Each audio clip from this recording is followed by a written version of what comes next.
Welcome students. सो आज आपका बहुत ही इंटरेस्टिंग चैप्टर देखेंगे, आपका 8th chapter our skeletal system and skin. So start करते हैं स्टूडेंट्स। पिछले वीडियो में आपका 7th चैप्टर खत्म हुआ था, न्यूट्रिशन एंड डाइट। आज आपका 8th चैप्टर स्टार्ट करेंगे, our skeletal system and the skin. So इस चैप्टर जो है बहुत ही इंटरेस्टिंग चैप्टर है, क्योंकि आप इसमें जो है आपके खुद के बॉडी के बारे में आपको पढ़ने को इसमें मिलने वाला है स्टूडेंट्स। आपको क्या क्या पढ़ने मिलेगा स्टूडेंट्स? तो आपको अपने बोन सिस्टम के बारे में पढ़ने मिलेगा, जो आपका स्केलेटल स्ट्रक्चर है उसके बारे में पढ़ने को मिलेगा, और आपको अपने स्किन के बारे में पढ़ने को मिलेगा, जो आपकी स्किन होती है उसके बारे में आपको पढ़ने मिलेगा। तो ये बहुत ही इंटरेस्टिंग चैप्टर और बहुत ही इंफॉर्मेटिव चैप्टर होने वाला है स्टूडेंट्स। तो आपको पूरा वीडियो अच्छे से देखना है, ताकि आप अपने खुद के बॉडी के स्केलेटन सिस्टम को और खुद के बॉडी के स्किन को समझ सकें स्टूडेंट्स। सो स्टार्ट करते हैं students.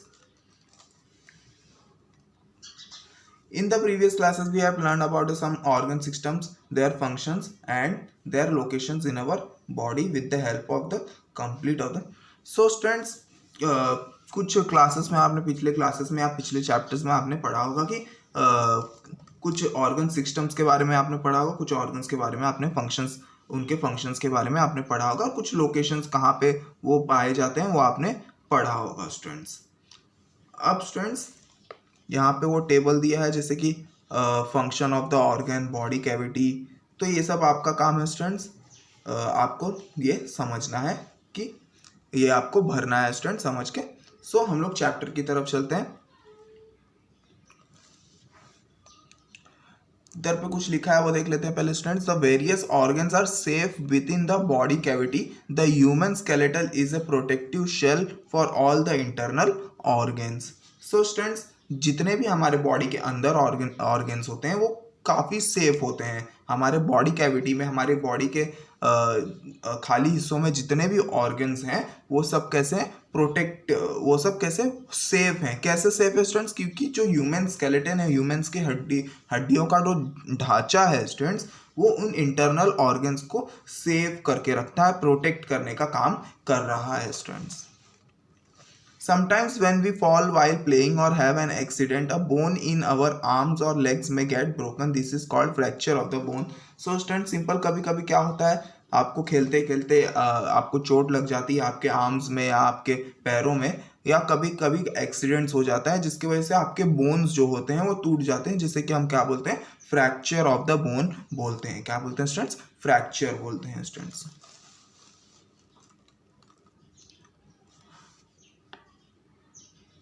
After an incident, prevent any movement of a fractured part.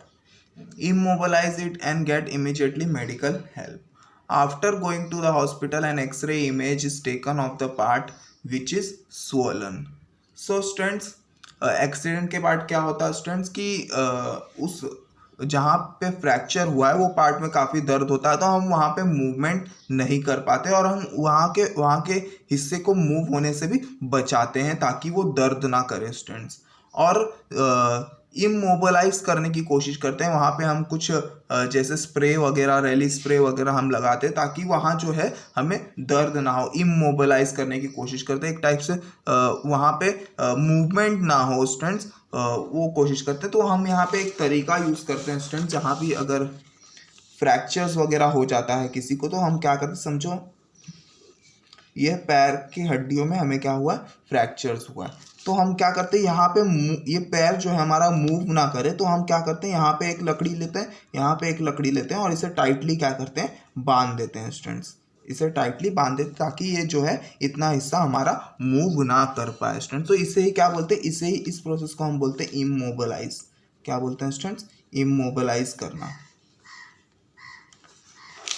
तो ये काम हम करते हैं स्टूडेंट्स। उसके बाद हम मेडिकल हेल्प के लिए जाते हैं, हॉस्पिटल्स में जाते हैं। हॉस्पिटल में क्या होता है स्टूडेंट्स? जो डॉक्टर होता है वो एक्सरे लेता है स्टूडेंट्स। जो भी पार्ट हमारा सूजा है, जहाँ भी हमें लगा है, वहाँ का क्या करता है? वो एक्सरे निकालता है students. X ray was discovered by Wilhelm Conrad Roentgen. So students, x ray को किसने बनाया था students? So Wilhelm Conrad Roentgen. तो इन्होंने क्या किया था? इन्होंने एक्सरे का डिस्कवरी की थी, एक्सरे को इन्होंने खोजा था स्टूडेंट्स। आगे देखते हैं स्टूडेंट्स और क्या है। सो एक्सरे जो होता है कुछ इस तरह से दिखता है, फ्रैक्चर हुआ रहता है। तो यहाँ पे कोई टूटा हुआ दिख रहा है आपको, ये टूट चुका है स्टूडेंट्स, यहाँ पे फ्रैक्चर्ड बोन है वो, क्या है स्टूडेंट्स, फ्रैक्चर्ड बोन है। तो एक्सरे इमेज में हमें इस तरह से दिखता है students. An x-ray image shows whether a bone is broken and also the exact spot where it is broken. This helps the providing the proper treatment. तो एक्सरे से क्या मालूम पड़ता है कि कहाँ पे चोट लगी, कहाँ पे हड्डी टूटी है, वो एग्जैक्ट स्पॉट एक्सरे बताता है और उस हिसाब से ट्रीटमेंट करता है डॉक्टर स्टूडेंट्स। तो ये इस तरह से प्लास्टर लगा देता है स्टूडेंट्स ताकि वहाँ जो है मूवमेंट ना हो, और मूवमेंट नहीं होगा तो क्या होगा, अब हमारी जो बॉडी रहेगी इसे जोड़ने की कोशिश करती है और जोड़ लेती है students. Let's identify our bones. तो कुछ बोन्स को हम आइडेंटिफाई कर लेते हैं, देखते हैं क्या कैसा क्या होता है स्टूडेंट्स, देखते हैं। टाइप्स ऑफ बोन देख लेते हैं। Bones of our body are classified into 4 types. तो 4 टाइप्स में हमारे बोन्स जो होते हैं वो होते हैं फ्लैट बोन्स। पहला जो टाइप है वो क्या है, फ्लैट बोन्स है। तो ये जो हमारी हड्डी है ये हमारे सिर की हड्डी है। किसकी है स्टूडेंट, सिर की हड्डी। और ये जो हमारी हड्डी है ये चेस्ट के बीच में होती है। तो चेस्ट के बीच में ये वाली जो हड्डी है ना स्टूडेंट्स, ये वाली जिसे हम क्या बोलते हैं, स्टर्नम बोलते हैं। स्टर्नम नाम है इस हड्डी का। तो ये वाली जो हड्डी है वो क्या है, स्टर्नम है। और ये वाली जो हड्डी है वो हेड की हड्डी है, स्कल जिसे हम बोलते हैं। दूसरा जो टाइप है वो स्मॉल बोन्स। स्मॉल बोन्स कहाँ की होती है स्टूडेंट्स, स्मॉल बोन्स जो होती हैं ये हाथों की होती है। कहाँ की होती है, हाथों की होती है, जॉइंट्स में होती है। स्मॉल बोन्स होते हैं, छोटे छोटे बोन्स होते हैं स्टूडेंट्स। तीसरा जो टाइप है इररेगुलर बोन। इररेगुलर बोन मतलब जिसका कैसा शेप वगैरह हमें जिसका फिक्स ना हो। तो जैसे कि ये वाला जो बोन है ये रीढ़ के हड्डी की होती है। रीढ़ के हड्डी की मतलब यहाँ के जो बोन्स होते हैं वो ये वाली बोन्स होती हैं, सैक्रम जिसे हम बोलते हैं। और ये वाली जो बोन्स होती हैं वो जॉ की होती है, लोअर जॉ की बोन्स होती हैं ये वाली। तो ये वाली कैसी बोन्स होती हैं, इररेगुलर बोन्स होती हैं। लॉन्ग बोन्स, चौथा जो टाइप है लॉन्ग बोन्स, जो कि हमारे पैरों या हाथों की होती है स्टूडेंट। ये वाला जो बोन आपको दिख रहा है ये क्या है, फ्यूमर नहीं तो टिबिया होता है। जैसे कि यहाँ पे जो बोन्स है ये लॉन्ग बोन्स हैं, ये लॉन्ग बोन्स है, ये लॉन्ग बोन्स है स्टूडेंट्स। सो ये सब कैसे लॉन्ग बोन्स हैं। तो ऐसे 4 टाइप के बोन्स होते हैं students. The human skeletal system. तो देखते हैं ह्यूमन का हड्डियों का ढांचा जो है वो कैसा होता है students. All the bones in our body are not of the same shape, every bone is different, all the bones together from a framework or skeleton. The skeleton gives a shape to a body. तो सभी जो bones होते हैं, जितनी भी हड्डियां हमारे body में, वो सब सेम नहीं होती हैं स्टूडेंट। सभी बोन्स का जो शेप होता है, साइज होता है, वो अलग अलग होता है। और ये जब सभी बोन्स एक साथ आ जाते हैं तो वे स्केलेटन फॉर्म करते हैं, एक ढांचा फॉर्म करते हैं। क्या करते हैं, एक ढांचा फॉर्म करते हैं, एक स्केलेटन फॉर्म करते हैं। और यही स्केलेटन जो होता है हमारी बॉडी को शेप देता है। क्या करता है, हमारी बॉडी को शेप देता है। All the bones of the body along with cartilage together form the skeletal system। और skeletal system क्या होता है, जितने भी हमारे बॉडी में बोन्स है, जितने भी हमारे बॉडी में कार्टिलेज है। अब कार्टिलेज क्या होता है स्टूडेंट्स, कार्टिलेज मैंने आपको बताया है पिछले वीडियो में। जैसे कि जो हमारा कान का ऊपर वाला पार्ट है स्टूडेंट्स, वो किससे कैसे बना है, वो कार्टिलेज से बना है। हमारे नाक का जो पार्ट है स्टूडेंट्स वो कैसे बना है, हमारे नोज का जो पार्ट है वो कैसे बना है, कार्टिलेज से बना है। तो वो भी हड्डियों जैसा ही होता है पर हड्डी नहीं होता है स्टूडेंट्स, वो सॉफ्ट होता है। तो कार्टिलेज और जितने भी बोन्स हमारे बॉडी में वो सब मिलके क्या बनाते हैं, स्केलेटल सिस्टम को बनाते हैं students. Bones are hard, they are not flexible. Bones are composed of 2 main constituent, bone cell are biotic while calcium carbonate, calcium phosphate, minerals and salts are the abiotic constituents of bones। So bones जो होते हैं काफ़ी hard होते हैं और flexible भी नहीं होते हैं स्टूडेंट्स। सो ये काफ़ी हार्ड होते हैं और फ्लेक्सिबल भी नहीं होते। तो बोन्स में 2 चीज़ होती है। पहली जो चीज़ है वो बायोटिक होती है। तो बायोटिक में क्या आता है स्टूडेंट्स, बोन सेल आता है। दूसरी जो चीज़ है वो अबायोटिक चीज़ होती है। अबायोटिक चीज़ में क्या आता है स्टूडेंट्स, अबायोटिक चीज़ में आता है calcium carbonate, calcium phosphate, minerals and salt. तो इन सब चीज़ों से मिलके बोन जो होता है वो बनता है students. Calcium impart strength to the bone, और जितना कैल्शियम होगा उतना स्ट्रेंथ होगा बोन में। तो कैल्शियम से क्या होता है, बोन्स में मजबूती मिलती है बोन्स को। The system which gives a definite shape to a body, provides support and protect the delicate organ inside the body is the skeletal system। तो skeletal system का एक डेफिनेशन, इजी डेफिनेशन यहाँ पे दिया है कि ऐसा सिस्टम जो आपके बॉडी को एक शेप देता हो, आपके बॉडी को सपोर्ट करता हो और आपके बॉडी के जितने भी ऑर्गन्स हैं उन्हें प्रोटेक्ट करता हो, उस सिस्टम को हम क्या बोलेंगे, उसे हम स्केलेटल सिस्टम बोलेंगे स्टूडेंट। स्केलेटल सिस्टम से नाम से हम उन्हें बोलेंगे स्टूडेंट्स। तो यहाँ पे कुछ स्केलेटन्स दिए गए हैं कुछ एनिमल्स के यहाँ पे, जैसे ये जो स्केलेटन होगा ये देखो स्टूडेंट्स, ये हॉर्स का जो है, हॉर्स का स्केलेटन यहाँ पे आपको देखने को मिल रहा है स्टूडेंट्स। और ये जो है ये पहले के जो डायनासोर्स थे उनका स्केलेटन जो मिला है वो आपको इधर पे देखने मिल रहा है। फिश का स्केलेटन है यहाँ पे, और ये जो है स्नेक का स्केलेटन है, आपको ये दिख रहा है, ये स्नेक का स्केलेटन है स्टूडेंट्स। सो यहाँ पे आपको एक एक्टिविटी दिया है, आपको सभी बोन्स का अपने भाई बहन या अपने फ्रेंड्स के बोन्स का आपको लेंथ लेना है और देखना है कि कैसा कैसा लेंथ बोन्स का आ रहा है स्टूडेंट्स। तो एक एक्टिविटी है students. The human skeletal system can be divided into two part, the axial skeletal and the appendicular skeletal. तो ह्यूमन स्केलेटल सिस्टम दो पार्ट में डिवाइडेड है, axial skeleton and appendicular skeleton.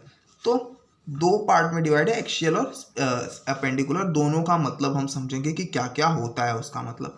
The axial skeleton consist of skull, spine and rib cage. तो axial skeleton में कौन कौन सी चीजें आती हैं students, skull, spine, rib cage. तो ये तीनों हड्डियां जो होती है एक्सियल स्केलेटन में आती है। तो अगर हम स्कल की बात करें तो स्कल मतलब होता है ये पूरा पार्ट, ये पूरा पार्ट जो है वो स्कल में आता है। तो ये वाली हड्डी। दूसरा जो हमें दिया है स्पाइन, तो स्पाइन वाला जो पार्ट होता है ना स्टूडेंट्स, वो क्या है, वो देखो स्टूडेंट्स, ये वाला जो पार्ट है, ये वाला जो पार्ट है ये पूरा स्पाइन होता है। क्या होता है, स्पाइन होता है। और कौन सी हड्डी, रिब केज की हड्डी। रिब केज की हड्डी कौन सी स्टूडेंट्स, रिब केज। ये जो रिब केज की हड्डी है, मतलब ये वाला पार्ट और ये पूरा स्पाइन वाला पार्ट, उसे हम क्या बोलेंगे, एक्सियल स्केलेटन बोलेंगे। क्या, कौन सा स्केलेटन बोलेंगे स्टूडेंट्स, एक्सियल स्केलेटन बोलेंगे। These are situated symmetrically along the central vertical axis of the body। तो ये कैसे होते हैं स्टूडेंट्स, ये सिमिट्रिकल होते हैं। सिमिट्रिकल मतलब अगर हम इसे आधा आधा बांटेंगे तो ये दो इक्वल पार्ट्स में डिवाइड हो जाएंगे। जैसे स्कल को हम आधा काटेंगे तो ये दो इक्वल पार्ट में डिवाइड हो जाएंगे। और जब हम चेस्ट के इस रिबकेज को आधा आधा काटेंगे तो क्या होंगे, इस पार्ट भी हमें इक्वल पार्ट मिलेगा, इस पार्ट भी इक्वल। अगर हम स्पाइन्स के बोन्स को जो हम आधा आधा वर्टिकली काटेंगे तो कैसे मिलेगा हमें, इस बार इस पार्ट में इसके इक्वल पार्ट्स हमें मिलेंगे स्टूडेंट्स। तो इसके लिए क्या है, सिमेट्रिकल है, इसके लिए हम इन्हें क्या बोलते हैं, एक्सियल स्केलेटन बोलते हैं। The appendicular skeleton is made up of the bones of the upper and lower limbs on either side of the central axis. So students, और अपेंडिकुलर स्केलेटन क्या होता है, अपेंडिकुलर स्केलेटन में जो होता है पैरों की और हाथों की हड्डियों को जो होता है वो इसमें इंक्लूड होता है। तो पैरों की हड्डी कितनी है स्टूडेंट्स, ये जो पूरी इतना जो पार्ट है वो पैरों की हड्डी होती है, इतना जो पूरा पार्ट है ये क्या है, हाथों की हड्डी होने वाली है स्टूडेंट्स। सो ये सेंट्रल एक्सिस से जो आपका सेंट्रल एक्सिस जो है उसके ऊपर और नीचे वाले पार्ट में ये जो होता है वो होता है स्टूडेंट्स। मतलब हाथों की और पैरों की हड्डियां जो होती है अपेंडिकुलर स्केलेटल में आती है, और एक्सियल में क्या आती है, आपको सिर्फ इतना याद रखना स्टूडेंट्स, एक्सियल में जो होता है स्कल, स्पाइन और रिबकेज आएगा। अपेंडिकुलर में जो होगा आपके हाथों और पैरों की हड्डियां आने वाली, सिंपल, सिर्फ आपको इतना याद रखना है स्टूडेंट्स। सो जो स्केलेटल सिस्टम होता है वो इस तरह से दिखता है स्टूडेंट्स। आगे चलते हैं। As our body grow, the size and length of our bone increases. Such changes in size and length can be seen in children according to age. However, the body continues to grow only up to a certain limit. The bones of taller people are longer. So students जैसे जैसे हमारी body grow होती है वैसे वैसे क्या होता है, हमारे बोन्स के साइज भी इंक्रीज होते हैं, लेंथ भी इंक्रीज होती है, और चिल्ड्रंस के एज के हिसाब से उनकी जो साइज और लेंथ होती है वो इंक्रीज होती रहती है बोन्स की। और कुछ हद, कुछ लिमिट तक, कुछ एज तक ये सिर्फ बड़े होते हैं, और जो लंबे होते हैं उनके बोन्स क्या होते हैं, लंबे होते हैं स्टूडेंट्स। द एक्शियल स्केलेटन, अब हम एक्शियल स्केलेटन की बात कर लेते हैं स्टूडेंट्स, उनके कौन कौन से पार्ट्स थे उनकी बात कर लेंगे स्टूडेंट्स। तो स्कल की बात करते हैं, तो स्कल मैंने आपको पहले बोला था, स्कल जो होते हैं ऐसे दिखते हैं स्टूडेंट्स। तो देखते हैं, the skull is formed by the bones of the head and face. तो स्कल कैसे बनता है, हेड के बोन से और फेस के बोन से मिलके बनता है students. The bones of the skull are flat and strong. Skull के बोन्स कैसे होते हैं, फ्लैट होते हैं और स्ट्रॉन्ग होते हैं students. There are altogether 22 bones in the skull, 8 in the head and 14 in the face. So students यहाँ पे आपको समझ में बहुत ही हैरान करने वाली बात यह है कि आपके सिर में, आपका जो पूरा जो आपका चेहरा है, पूरा जो आपका सिर है, पूरा जो आपका पार्ट है ये वाला, उसमें कितने बोन्स होते हैं, 22 प्लस 8 प्लस 15, 22 प्लस 8 30, 30 प्लस 14 कितना हो गया स्टूडेंट्स, 44 बोन्स से मिलके सिर्फ आपका क्या बना है, आपका ये हेड बना है, सिर्फ आपको क्या बना है, ये हेड वाला पार्ट बना है, जिसमें से 22 बोन्स कौन से पार्ट के, इतने ही पार्ट के क्या है, 22 बोन्स हैं, इतने ही पार्ट के क्या हैं आपके 22 बोन्स होते हैं। 8 इन द हेड, 8 बोन्स क्या हैं आपके हेड के हैं।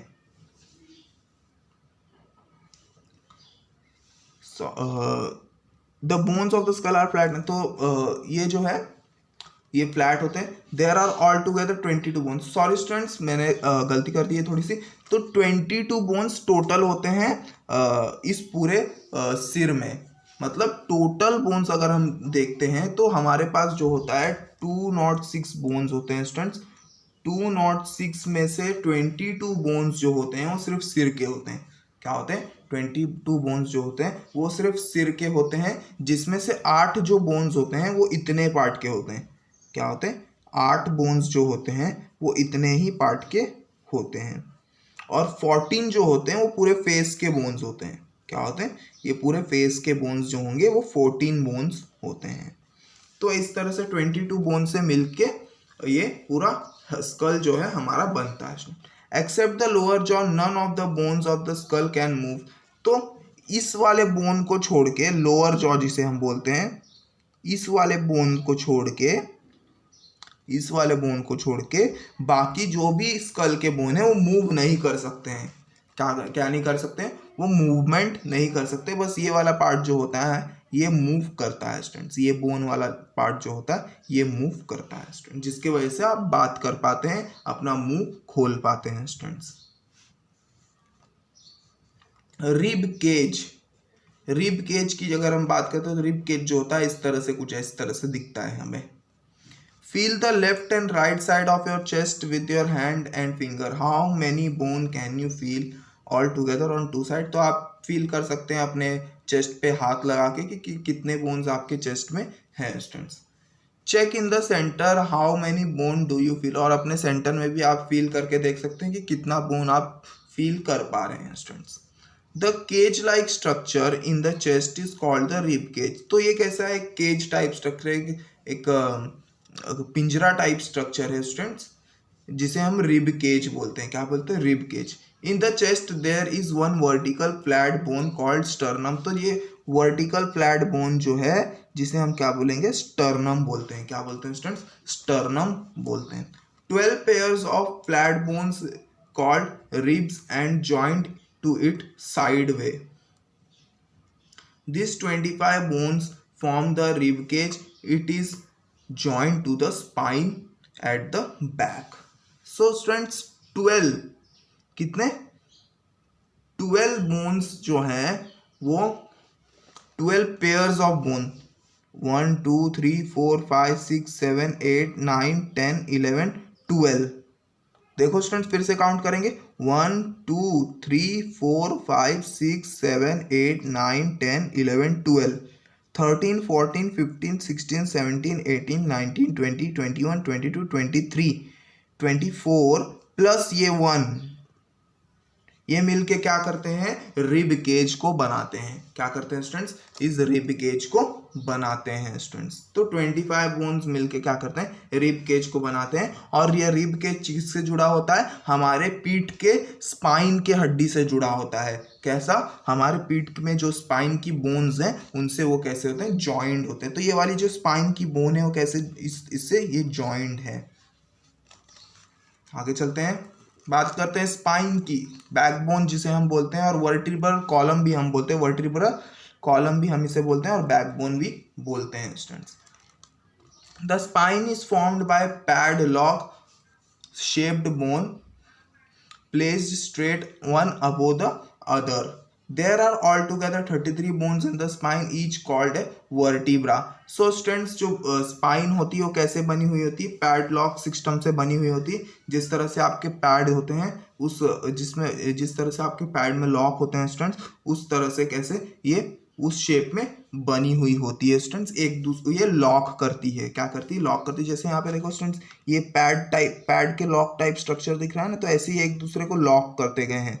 क्या करते गए, एक दूसरे को लॉक करते गए हैं। तो ऐसे 33 बोन्स होते हैं। ये कैसे, ऐसे 33 बोन्स इसमें होते हैं स्टूडेंट्स। और एक बोन को हम क्या बोलते हैं, वर्टिब्रा बोलते हैं। एक बोन को हम क्या बोलते हैं, वर्टिब्रा बोलते हैं।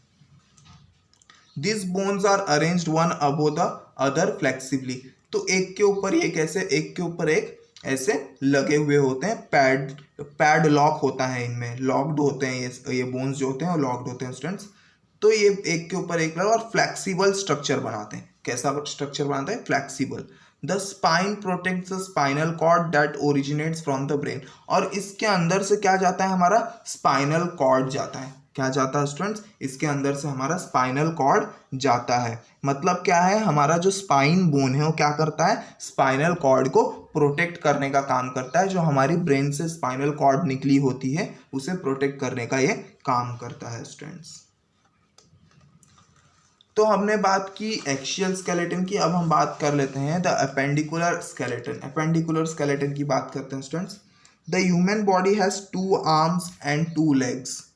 The different part of the arm and leg have several bones which are connected together by joints. So appendicular skeleton में मैंने क्या बोला था, दो लेग्स की, 2 पैरों की हड्डियां होंगी और जो आपके 2 हाथ हैं उनकी हड्डियां होंगी।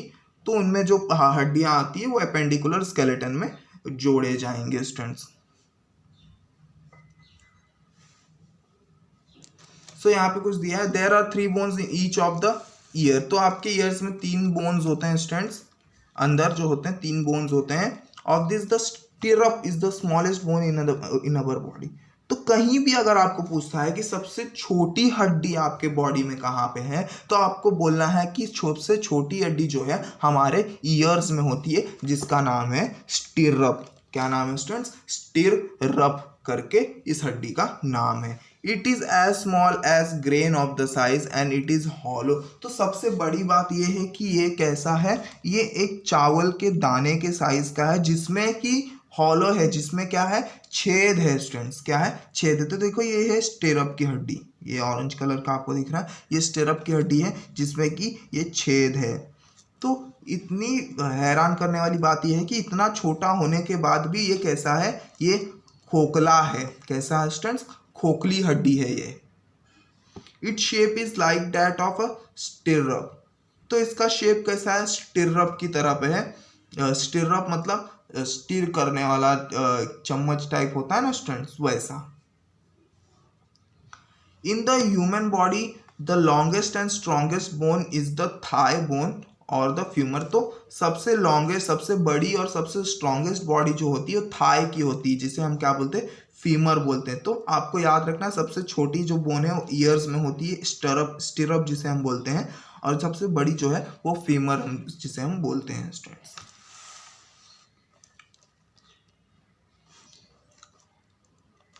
सो यहाँ पे ट्राई दिस लिखा है, देखते हैं क्या है। Move the different parts of your body from the head to the toes and observe the different places at which they can bend or turn. The bones in our body are connected to each other by means of the ligaments. तो यहाँ पे आपको activity दिया है, देखना है आपको move करके अपने हाथ पैरों को कि कहाँ कहाँ पे आपके जो बॉडी है वो मुड़ती है, कहाँ कहाँ पे आपके जो जॉइंट्स है वो आपको देखना है। तो यहाँ पे जॉइंट्स देख लेते हैं। जॉइंट्स क्या होता है स्टूडेंट्स, जहाँ भी आपके दो हड्डी मिलती है उसे हम क्या बोलते हैं, जॉइंट्स बोलते हैं students. Joints are the places where two or more than two bones are connected to each other. Joints are of two type. तो मैंने आपको पहले बोला जॉइंट्स क्या होती है स्टूडेंट्स, जॉइंट्स मतलब जहाँ पे आपकी दो या दो से ज़्यादा हड्डियाँ मिलती हो, कनेक्ट हो, जॉइंट हो, वहाँ पे उसे हम क्या बोलेंगे, जॉइंट्स बोलेंगे। जॉइंट्स दो टाइप के होते हैं स्टूडेंट्स, मूवेबल जॉइंट और इमूवेबल जॉइंट। मूवेबल जॉइंट मतलब ऐसा जॉइंट जहाँ पे आप मूव कर सकते हैं, वो जॉइंट को क्या कर सकते हैं, मूव कर सकते हैं। जैसे कि हमारे आर्म्स की जॉइंट्स की अगर हम बात करते हैं, या आर्म्स की जो जॉइंट होती है उसे हम क्या कर सकते हैं, मूव कर सकते हैं। कैसे कर सकते हैं, मूव कर सकते हैं। तो ये कैसी हो गई, मूवेबल जॉइंट्स होती है स्टूडेंट्स। अगर हम बात करते हैं इमूवेबल जॉइंट्स की, तो हमारे स्कल का जो जॉइंट होता है वो कैसा होता है, ये मूव नहीं हो सकता है। क्या ये वाला पार्ट कैसे भी नहीं मूव हो सकता हो, तो ये कैसे इमूवेबल जॉइंट है। तो बोन्स कैन मूव, तो मूवेबल जॉइंट में क्या होगा, बोन्स मूव कर सकते हैं। एग्जांपल है bones of arms and legs, आपके पैरों की और हाथों की हड्डी जो होती है मूवेबल जॉइंट्स होती है। इमूवेबल जॉइंट्स की अगर हम बात करते हैं, bones cannot move, bones move नहीं कर सकते हैं। एग्जांपल ले लेते हैं bones of the school other than the lower jaw, lower jaw को छोड़ के हमारे सिर की कोई भी हड्डी मूव नहीं करती है स्टूडेंट्स। अब देखते हैं टाइप्स ऑफ जॉइंट। क्या स्टूडेंट्स, टाइप्स ऑफ जॉइंट्स। तो कितने टाइप्स के जॉइंट्स हो वो देख लेते हैं। तो ये क्या है, ये मूवेबल टाइप्स ऑफ जॉइंट है स्टूडेंट, जो मूव कर सकते हैं। तो हमने क्या पढ़ा, जॉइंट्स के दो टाइप होते हैं, मूवेबल जॉइंट, इमूवेबल जॉइंट, जिसमें मूवेबल जॉइंट्स का हम टाइप पढ़ने जा रहे हैं स्टूडेंट्स। मूवेबल जॉइंट का हम टाइप पढ़ने जा रहे हैं। तो पहला जो जॉइंट है वो है हिंज जॉइंट। हिंज जॉइंट, अब हिंज मतलब क्या होता है, हिंज आपने वर्ड सुना होगा, जब आप दरवाजे में आपने देखा होगा, दरवाजे में कैसा स्ट्रक्चर होता है स्टूडेंट्स, जहाँ पे स्क्रू लगा होता है दरवाजे और दीवार के, उसमें कैसा होता है स्टूडेंट्स, ऐसा वाला आपने एक स्ट्रक्चर देखा होगा स्टूडेंट्स, ऐसा आपने अपने दरवाजे में लगा हुआ देखा होगा स्टूडेंट्स, यहाँ पे होल होता है स्टूडेंट। तो ये क्या है, हिंज है। हिंज मतलब क्या होता है, जो सिर्फ ऐसे ऐसे मूव होता है ना स्टूडेंट्स, ऐसे ऐसे। तो ये क्या है, ये हिंज है। यहाँ पे क्या है, हिंज जॉइंट होती है स्टूडेंट, ऐसे ऐसे मूव करने वाली। तो उसे हम क्या बोलते हैं, हिंज बोलते हैं। This type of joints allow the movement of bone only in one direction, it moves in a 180 angle. Example the elbow and the knee joint. तो हिंज जॉइंट क्या होता है स्टूडेंट्स, वो वन डायरेक्शन में आपको move करने में help करता है स्टूडेंट्स, 180 डिग्री बनाता है। जैसे कि हमारे हाथों की अगर हम बात करते हैं, तो हमारे हाथ जो है कैसे मूव करते हैं, 180 डिग्री का एंगल बना सकते हैं स्टूडेंट्स। हमारे हाथ को हम सीधा भी कर सकते हैं, ऐसे भी कर सकते हैं, और ऐसे भी कर सकते हैं। सो स्टूडेंट्स, हम अपने हाथों को भी मूव कर सकते हैं। ये क्या, हिंज जॉइंट है ना स्टूडेंट्स, क्या ये हिंज जॉइंट, जो हिंज की तरह हो। जैसे मैंने हिंज बताया ना, जो आपके दरवाजे में लगा होता है स्टूडेंट्स, वो हिंज होता है। तो 180 डिग्री तक आप मूव। एग्जाम्पल दिया एल्बो, आपकी जो एल्बो होती है स्टूडेंट्स, और आपके जो घुटने की हड्डियाँ होती है, वो जॉइंट्स जो है आपके, आप अपने हाथ पैरों को हिला सकते हैं students. Ball and socket joint, तो ये जो होती है हमारे शोल्डर्स की जॉइंट होती है, हमारे कंधों की जॉइंट होती है। तो पहले हम हिंज जॉइंट देख लेते हैं। तो हिंज जॉइंट देखो यहाँ पे दी है स्टूडेंट्स, ये वाले पार्ट में ये हिंज लगा हुआ है स्टूडेंट्स, और यहाँ पे दूसरा बोन होगा स्टूडेंट्स, ऐसा यहाँ पे एक बोन है दूसरा। तो यहाँ पे हिंज लगा है ना स्टूडेंट्स, जैसे ये ऐसे है स्टूडेंट्स, उसके अंदर ऐसे हमारे ऐसा हिंज लगा हुआ है स्टूडेंट्स, और ये हमारा दूसरा बोन है। तो ये ऐसे ऐसे मूव कर सकता है, ऐसे मूव कर सकता है, या तो ऐसे एक कोई तो डायरेक्शन में ये मूव करेगा, या तो ऐसे ऐसे मूव कर सकता है, या तो ऐसे ऐसे मूव कर सकता है। बॉल एंड सॉकेट, तो बॉल एंड सॉकेट की अगर हम बात करते हैं, तो सॉकेट के अंदर बॉल रहेगा। अब ये है सॉकेट, ये हमारा बोन हो गया। यहाँ पे कैसा होगा, दूसरे बोन का एक, तो ये बॉल, ये सॉकेट, ये बॉल, ये सॉकेट, तो ये बोन। तो यहाँ पे एक स्ट्रक्चर दिया है स्टूडेंट्स, ये बॉल, ये सॉकेट, इसके अंदर ये पूरा ऐसा होता है स्टूडेंट्स। तो ऐसा रहेगा स्टूडेंट्स बॉल एंड सॉकेट। देख लेते हैं, पहले पढ़ लेते हैं। In this type of joint the bones can move in 2 और मोर डायरेक्शन। तो ये टाइप के जॉइंट्स में क्या होगा, जो हमारा बोन है वो हमारा जो बोन है वो कैसे मूव करेगा, 360 एंगल, एक या एक से ज़्यादा डायरेक्शन में मूव कर सकता है। तो 360 डिग्री एंगल, जैसे हम अपने शोल्डर्स को कैसे कर सकते हैं, पूरा गोल गोल घुमा सकते हैं ना स्टूडेंट्स। क्यों? क्योंकि इधर पे क्या है, हमारा बॉल एंड सॉकेट जॉइंट है। क्या है students? Ball and socket joints. और हमारे हिप जॉइंट्स जो होते हैं, हिप के जो जॉइंट्स होते हैं वहां भी ये होता है। हिप का जॉइंट्स कहाँ होगा स्टूडेंट्स? हिप का जॉइंट जैसे ये वाला जो जॉइंट है वो हिप जॉइंट जिसे हम बोलते हैं, और ये वाला जो पॉइंट है शोल्डर्स का जॉइंट होता है स्टूडेंट। दोनों भी जो होते हैं बॉल एंड सॉकेट होते हैं। कैसे होते हैं students? Ball and socket joints होते हैं। तो हम इसे 360 डिग्री तक घुमा सकते हैं, पूरा गोल गोल भी घुमा सकते हैं स्टूडेंट्स। ग्लाइडिंग जॉइंट, दूसरा जो है वो है ग्लाइडिंग जॉइंट। ग्लाइडिंग जॉइंट का सबसे अच्छा एग्जांपल है ये, बस ऐसे ऐसे करना है। जो जॉइंट में हम ऐसे ऐसे कर सकते हैं वो क्या है? ग्लाइडिंग जॉइंट होता है students. In this type of joint, the bones can only slide over each other. Example, wrist and ankle joint. तो इसमें क्या होगा, ये ग्लाइडिंग जॉइंट है जिसमें सिर्फ क्या होगा स्टूडेंट्स, एक दूसरे के ऊपर स्लाइड करेंगे बोन्स। ये क्या है? ग्लाइडिंग। ये क्या है? आपका ग्लाइडिंग जॉइंट है। तो ये क्या होता है स्टूडेंट्स, इसमें जो बोन्स होंगे बस स्लाइड करेंगे। तो ग्लाइडिंग जॉइंट का यहाँ पे देखो स्टूडेंट्स, ये क्या करेंगे, बोन्स इधर पे स्लाइड करेंगे या इधर पे स्लाइड करेंगे या ऐसे ऐसे स्लाइड करेंगे। सिर्फ स्लाइड कर सकते हैं, पूरी तरह से नहीं जा सकते हैं, बस स्लाइड कर सकते हैं ऐसे ऐसे ऐसे ऐसे। तो ये क्या होता है? Gliding joint. तो एग्जांपल यहाँ पे दे, रिस्ट आपकी कलाई जो होती है वो, और एंकल मतलब जो होता है आपका टोस के यहाँ जो होता है ना स्टूडेंट्स, आपके पैरों के नीचे जो होता है स्टूडेंट्स, आपके घुटनों के नीचे वाला जो जॉइंट है वहाँ पे आप ग्लाइडिंग जॉइंट फील कर सकते हो स्टूडेंट्स। आगे देखते हैं स्टूडेंट्स, द स्किन। अब हमने हड्डियों की बात कर ली तो हम बढ़ते हैं स्किन की तरफ, क्योंकि हमारे चैप्टर में हमने देखा था कि स्केलेटल सिस्टम एंड स्किन के बारे में हमें पढ़ना है। तो स्किन देख लेते हैं। The skin is an important and large organ of all living things. The skin has hair, there are nails on the skin at the tip of the finger and toes. The skin gives us the sense of touch. The skin is an important sensory organ of the body. तो आपको कोई पूछता है कि सबसे बड़ा organ कौन सा है आपके बॉडी में, तो आपको बोलना है कि स्किन जो है आपकी सबसे बड़ी ऑर्गन होती है, जिसमें कि हेयर भी होते हैं, जिसमें कि नेल्स भी होते हैं, नाखून जिसे हम बोलते हैं। और स्किन जो होती है हमें फील देती है, टच का फील देती है, टच का सेंस बताती है हमें, कोई हमें टच कर रहा है। तो ये कैसी ऑर्गन है स्टूडेंट्स? ये सेंसरी ऑर्गन है हमारे बॉडी की। कैसी ऑर्गन है? सेंसरी ऑर्गन्स है स्टूडेंट्स। फंक्शन ऑफ स्किन की अगर हम बात कर लेते तो क्या क्या फंक्शन है वो देखना जरूरी है स्टूडेंट्स। स्किन का फंक्शन क्या क्या है? Protecting the internal parts of the body like muscles, bones, organ system etcetera. तो ये क्या करता है, हमें हमारे अंदर के जो भी बॉडी पार्ट्स है, हमारे अंदर के जो भी ऑर्गन्स है उन्हें प्रोटेक्ट करने का काम करता है। जैसे कि हमारे मसल्स को प्रोटेक्ट करने का काम करता है, हमारे बोन्स को प्रोटेक्ट करने का काम करता है, हमारे ऑर्गन सिस्टम्स को प्रोटेक्ट करने का काम करता है। Help preserve the moisture in the body. और हमारे अंदर से जो पानी होता है स्टूडेंट उसे भी वो अवेपोरेट होने से रोकता है। जो मॉइस्चर हमारे बॉडी में होता है उसे भी वो बाहर आने से रोकता है स्टूडेंट। Synthesising vitamin E. तो स्किन में क्या होता है, विटामिन डी भी बनता है students. Releasing sweat to regulate body temperature. तो बॉडी टेम्परेचर को रेगुलेट करने के लिए क्या होता है स्टूडेंट्स, स्वेट जो होता है वो निकलता है। आप देखो स्टूडेंट्स इसके पीछे का राज क्या है। जब हमें गर्मी ज़्यादा लगती है, क्या होता है स्टूडेंट, जब हमें गर्मी ज़्यादा लगती है तो हमें पसीना आता है। तो ये क्यों होता है पता है स्टूडेंट्स?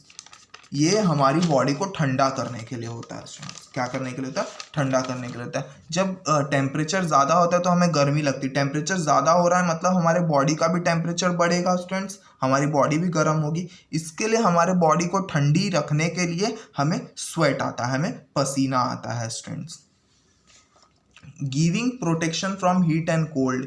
तो हमारी स्किन का काम क्या है कि हमें हीट से भी बचाता है और कोल्ड से भी, ठंड से भी बचाता है। The skin function as the sensory organ to touch. और एक इसका सबसे बड़ी खास बात क्या है कि एक टाइप का सेंसरी ऑर्गन है और हमें टच का भी फील देता है स्टूडेंट्स। तो स्किन का डेफिनेशन क्या है? The outer most covering of the body is called skin. क्या है? The outer most covering of the body is called skin. The structure of the skin. अब स्किन का हम स्ट्रक्चर देखने वाले हैं students. Human skin is made up of two main layers, the outer most layer is called epidermis. समझना है यहाँ पे स्टूडेंट्स आपको कि ह्यूमन स्किन दो लेयर से बनी हुई होती है, जिसमें से ऊपर वाली जो लेयर होती है उसे हम क्या बोलते हैं, एपिडर्मिस बोलते हैं। क्या बोलते हैं स्टूडेंट्स, एपिडर्मिस बोलते हैं। And the layer below it is called a dermis, और जो नीचे वाली लेयर होती है उससे हम क्या बोलेंगे, डर्मिस का लेयर बोलते हैं students. Below the dermis there is a network of blood vessels and nerves fibre, और डर्मिस के नीचे क्या होता है स्टूडेंट्स, वहाँ पे हमारे नर्व सिस्टम्स होते हैं, नर्व्स फाइबर होते हैं, और वहाँ पे हमारी जो हमारी नसें होती हैं, हमारी ब्लड वेसल्स जो होते हैं वहाँ पे रहते हैं। The subcutaneous layer under this network maintain normal body temperature, और उसके नीचे एक और लेयर होता है जिसे हम क्या बोलते हैं, सबकटेनियस लेयर बोलते हैं, जो क्या करता है, हमारे बॉडी टेम्परेचर को मेंटेन करके रखता है। क्या करता है, हमारे बॉडी टेम्परेचर को मेंटेन करके रखता है। The epidermis has various layer, और हमारे मेन जो है एपिडर्मिस के पास कुछ ज़्यादा लेयर्स होते हैं स्टूडेंट्स, अलग अलग टाइप के। जैसे यहाँ पे आपको लेयर्स दिया है स्टूडेंट्स, देख लेते हैं। तो ऊपर वाला जो लेयर है हमारा क्या है, एपिडर्मिस लेयर है, उसके नीचे वाला डर्मिस। फिर यहाँ पे क्या होगा, कुछ नेटवर्क्स होंगे स्टूडेंट्स, हमारे ब्लड वेसल्स के, हमारे नर्व्स फाइबर के कुछ क्या होंगे, नेटवर्क है। नर्व्स फाइबर क्यों है स्टूडेंट्स, क्योंकि ये सेंसिंग ऑर्गन है, मतलब टच को फील करता है स्टूडेंट्स, इसके लिए नर्व्स फाइबर यहाँ पे प्रेजेंट होने वाले हैं। और इस नेटवर्क के नीचे क्या होगा, सबकटेनियस लेयर होने वाला है। क्या होगा, सबकटेनियस लेयर होगा स्टूडेंट्स, जो क्या करेगा, हमारे बॉडी के टेम्परेचर को मेंटेन करने में हेल्प करता है students. When we walk or play in the sun, we get tired, but at the same time our skin becomes wet. This is because of sweat. In the skin there are glands which secrete sweat. These are called sweat glands. So students, जब हम खेलते हैं या चलते हैं धूप में तो हम थक जाते हैं, और उसी टाइम पे हमारा स्किन जो होता है गीला भी हो जाता है। तो ऐसा क्यों होता है स्टूडेंट, क्योंकि हमें पसीना आता है, स्वेट आता है, हमें क्या आता है, पसीना आता है स्टूडेंट्स। सो ये क्यों आता है स्टूडेंट्स, क्योंकि हमारी स्किन जो होती है उसमें स्वेट ग्लैंड्स प्रेजेंट होते हैं, जो इस स्वेट को सिक्रीट करते हैं। स्वेट ग्लैंड्स प्रेजेंट होते हैं, क्या होते हैं, स्वेट ग्लैंड्स प्रेजेंट होते हैं, जो इन स्वेट को रिलीज करते हैं, सिक्रीट करते हैं students. After playing in the hot sun or after hard physical labor, the temperature of the skin rises, then sweat is released. It helps to reduce the temperature of the body. Our body temperature usually remains constant at approximate 37 degree Celsius. तो कुछ भी काम करते हैं या कुछ भी हम गर्मी के टाइम में कुछ भी काम करते हैं तो हमें क्या आता है, स्वेट आता है स्टूडेंट्स। ये क्यों आता है, क्योंकि हमारी जो ऊपर की स्किन होती है उसका टेम्परेचर जो होता है वो इंक्रीज हो जाता है, बढ़ जाता है। इस टेम्परेचर को कम करने के लिए क्या होता है स्टूडेंट्स, हमें स्वेट आता है, हमारी स्किन जो होती है स्वेट को रिलीज करती है स्टूडेंट्स, और हमारे बॉडी का टेम्परेचर 37 डिग्री सेल्सियस मेंटेन रहता है हरदम। तो ये हरदम मेंटेन रहता है स्टूडेंट 37 डिग्री सेल्सियस, और इसका मेन कारण है हमारी स्किन। हमारी स्किन क्या है, इसके पीछे का जो मेन सबसे कारण है वो स्किन। और भी चीज़ें होती हैं स्टूडेंट्स, पर स्किन जो है सबसे मेन कारण है इस टेम्परेचर को मेंटेन रखने के लिए। मेलेनिन के बारे में पढ़ ले। तो मेलेनिन जो होता है एक टाइप का पिगमेंट होता है, हमारे बॉडी में हमारे स्किन से रिलीज होता है। तो देख लेते हैं क्या होता है।